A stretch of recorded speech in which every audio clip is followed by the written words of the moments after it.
कंज, मैं गुरु के चरणों की वंदना करता हूं। कौन है? कृपा सिंधु नर रूप हरि। गुरु कृपा के सागर हैं, नर में हरि है। क्यों कहा हरि?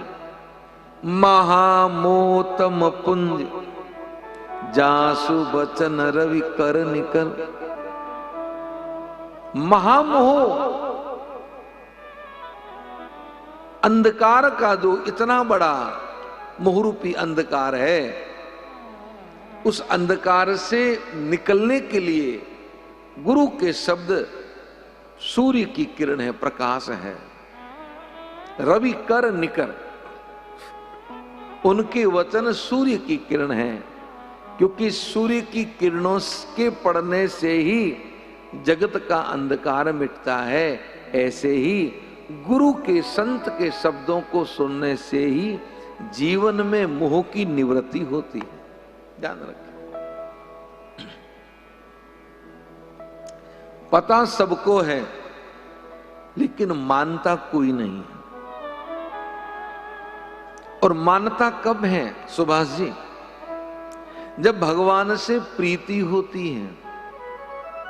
भगवान से प्रेम हुए बिना व्यक्ति नहीं मानेगा, तब तक वह शम ही कर्ता बनता है।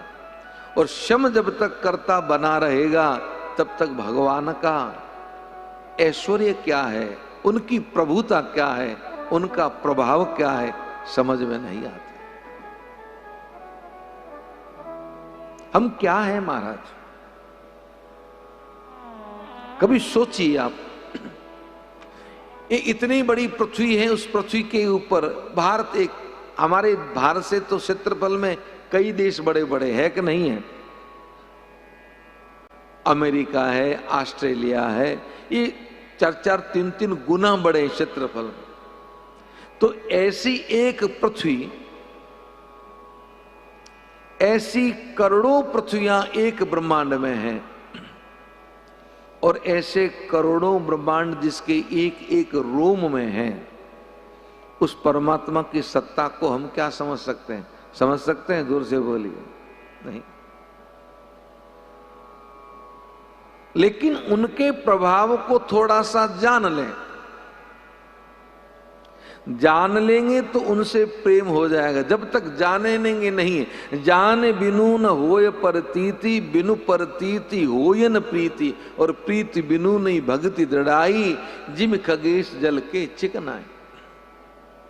काकभूषण जी कहते हैं गरुड़ जी से, मानस के उत्तरखंड में, कि भगवान को जाने बिना भगवान पे विश्वास नहीं होता, और बिना विश्वास हुए श्रद्धा नहीं होती, और बिना श्रद्धा प्रेम नहीं होता, और जब तक प्रेम नहीं होता तब तक जीव की और ईश्वर की स्थिति क्या है? जैसे जल और तेल की स्थिति है। जल में तेल डाल दो आप 2 चम्मच, खूब भले हिलाओ, लेकिन वो तेल और जल एक नहीं होंगे। क्यों? क्योंकि तेल में चिकनाई है। जब तक जीव के भीतर कपट की चिकनाई रहेगी, तब तक ईश्वर भीतर होते हुए भी वो समझ नहीं पाएगा हम कोई और नहीं है, हम स्वयं परमात्मा का स्वरूप है। ईश्वर अंश जीव अविनाशी, चेतन अमल सहज सुख राशि, सो माया बस रहूं भुलाई, जैसे कीर मरकट की नाई। हम ईश्वर के अंश हैं, चेतन हैं, अमल हैं, मल से मुक्त हैं, सहज हैं और सुख की राशि हैं।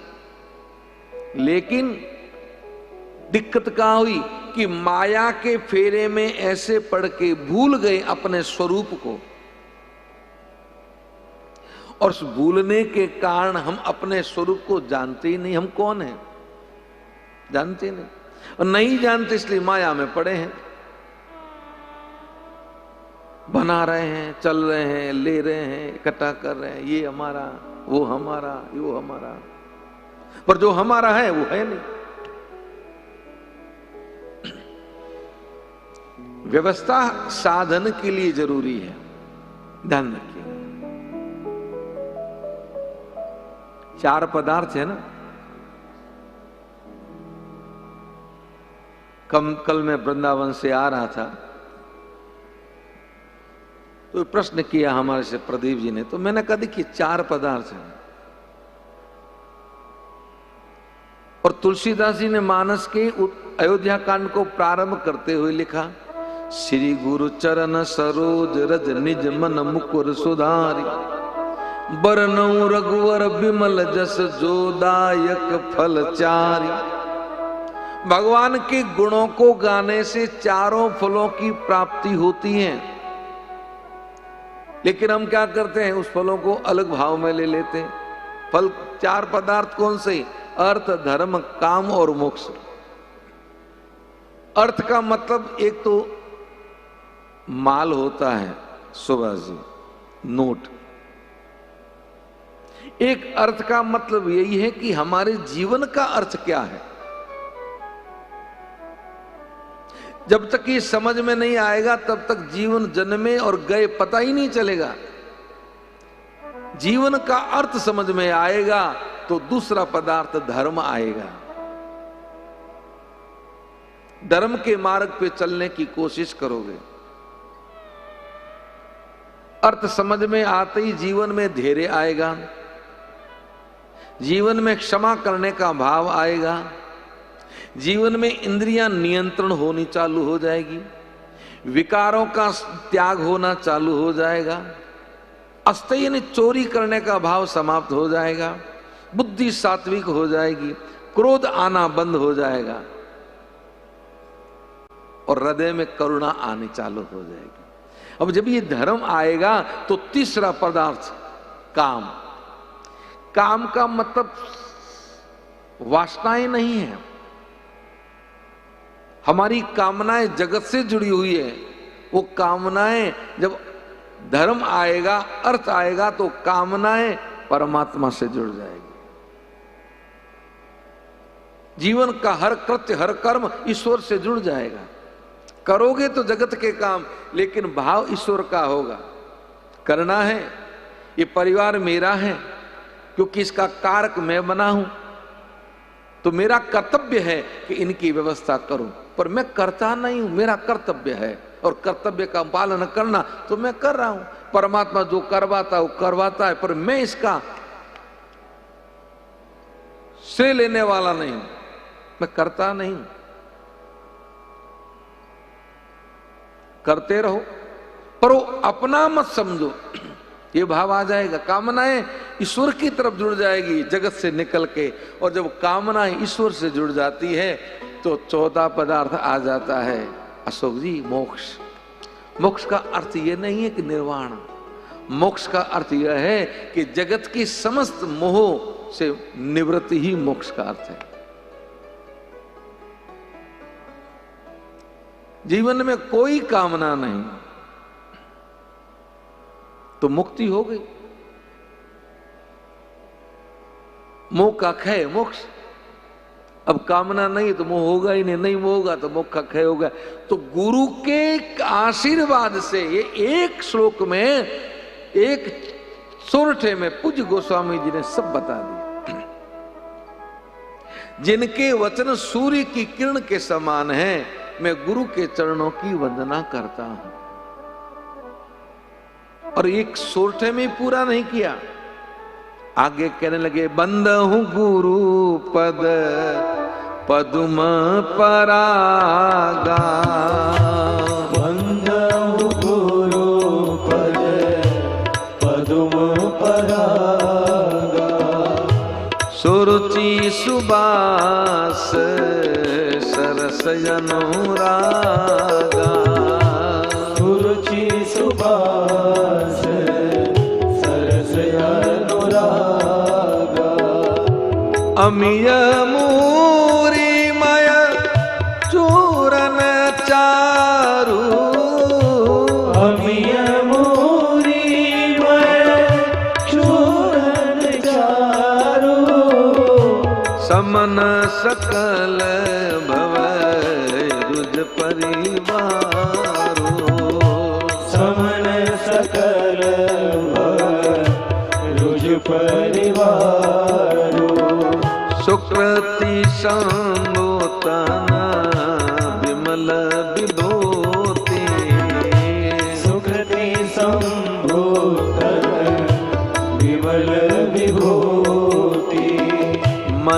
मंजुल मंगल मोद प्रसूति, मंजुल मंगल मोर प्रसूति, जन मन मंजु मुकुर मल हरनी, जन मन मंजू मुकुर मल हरनी, ये तिलक गुण गण बस करनी, ये तिलक गुण गण बस करनी, श्री गुरु पद नक मन गण ज्योति, श्री गुरु पद नक मणिगण ज्योति, सुमिरत दिव्य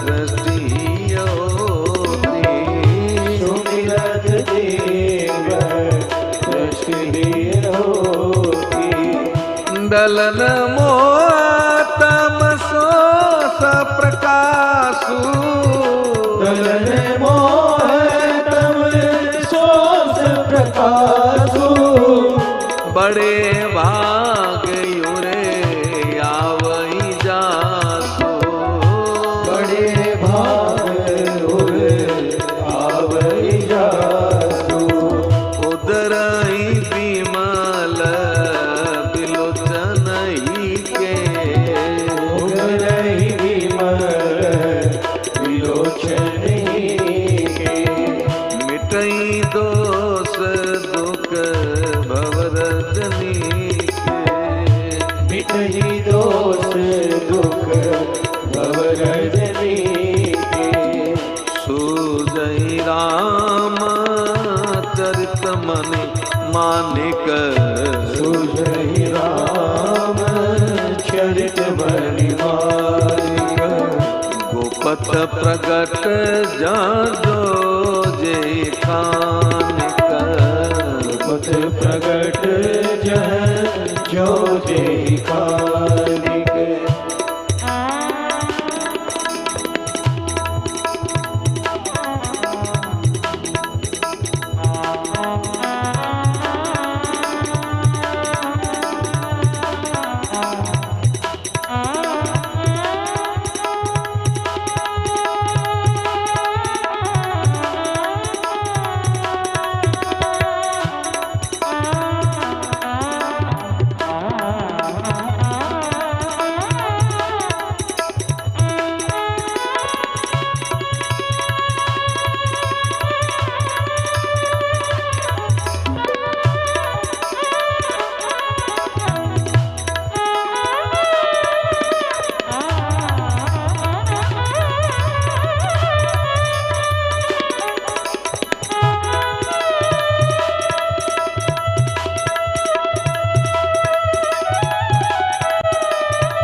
कुछ गोस्वामी जी ने आप देखी रामचरितमानस के अंदर पहली चौपाई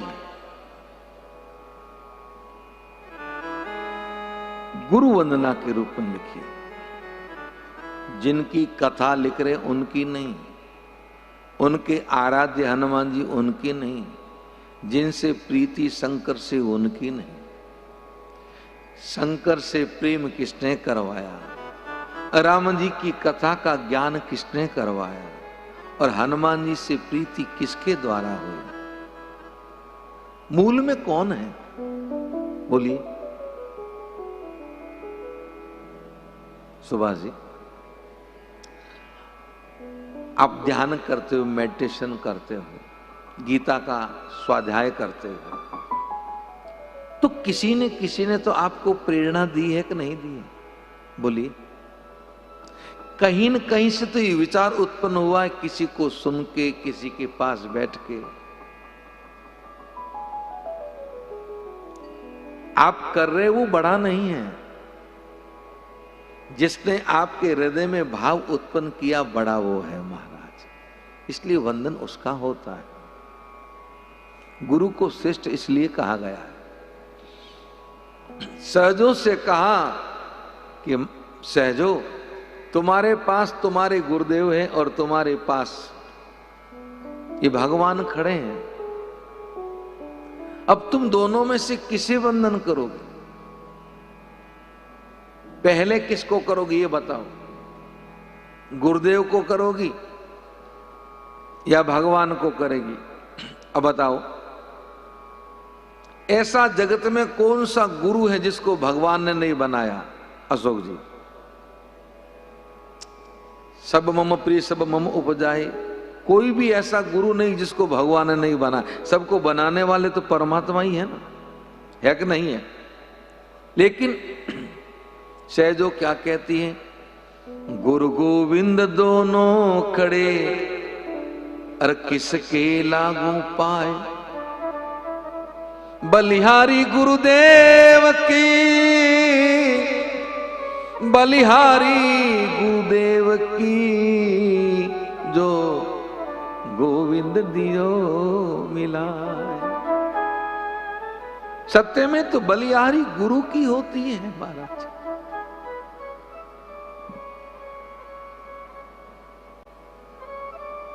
और एक साधक जैसे माता पिता के ऋण को उतार नहीं सकता,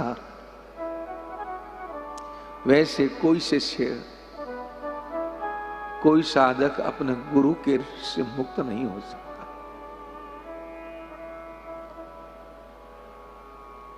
क्योंकि उनकी एक ऐसी कृपा होती है। राम मिलावन हार परम गुरु, राम मिलावन हार। राम जी को मिलाने वाले हैं गुरुदेव। इस जगत में जितने ही रिश्ते हैं वो सब रिश्ते जगत से जोड़ने वाले हैं, लेकिन एक गुरु ही तो है जो हमें भगवान से जोड़ता है। पर कब जोड़ता है? हम लोगों के मन में एक धारणा है कि गुरु बना दो बस हो गया कामना। गुरु बनाने से काम नहीं होता। मैं कह रहा हूं कोई कंठी बंधवा के मंत्र लेने से गुरु नहीं होता। जिस संत के शब्दों को सुन के, उनके विचारों को सुन के आपके हृदय में परमात्मा से प्रेम होना चालू हो जाए, तो सत्य में तो आपका सदगुरु वही है महाराज। तो अब जब ऐसी स्थिति हो जाए तो जीवन में ये हम समझ लेना चाहिए कि ज्यादा से ज्यादा समय उनके साथ व्यतीत करें। हम लोग क्या करते हैं, गुरु बना देते हैं, साल भर में तो मिलते नहीं। आगे 29 जुलाई को गुरु पूर्णिमा आ ही रही है, उस दिन जाते हैं और रिश्वत के रूप में गुरु जी को बड़ा लिफाफा दे के आ जाते हैं। अब गुरु जी आशीर्वाद दे दो, हमारा कल्याण हो जाए। ऐसे ही गुरु जी, अच्छा बेटा रख दो, भगवान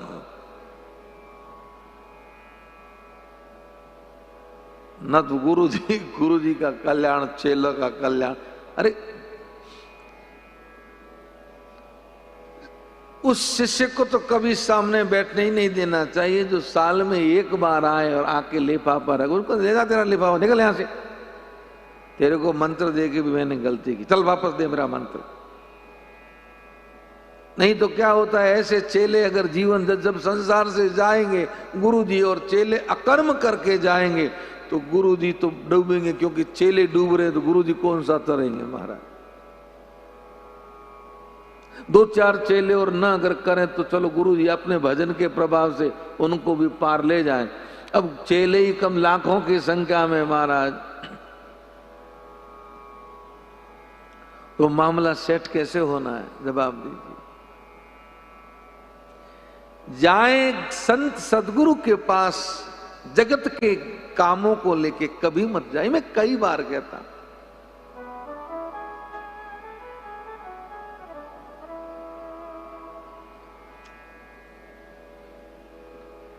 मैंने क्यों यह बंद किया अशोक जी? इस बार आपको भी कहा, मैंने कहा नहीं, मुझे अब एकांत चाहिए, मैं 7 लोगों के नहीं बैठना चाहता। 1 साल से मैंने अपना जीवन बिल्कुल नहीं मिलता, लोगों से नहीं बात करता। ठीक है, अगर कथा करवाते हैं यजमान प्रिजन तो 10 मिनट बैठ गया, ज्यादा से ज्यादा आधा घंटा उनको दे दिया। नहीं, क्यों? इसका मूल कारण एक यही है कि जब बैठते हैं हम काफी समय तक तो सत्संग से छूट के दूसरी चर्चा चालू हो जाती है, और बाकी चर्चा दूसरी चर्चा होती है तो न चाहते हुए भी उसमें भागीदारी बनना पड़ता है।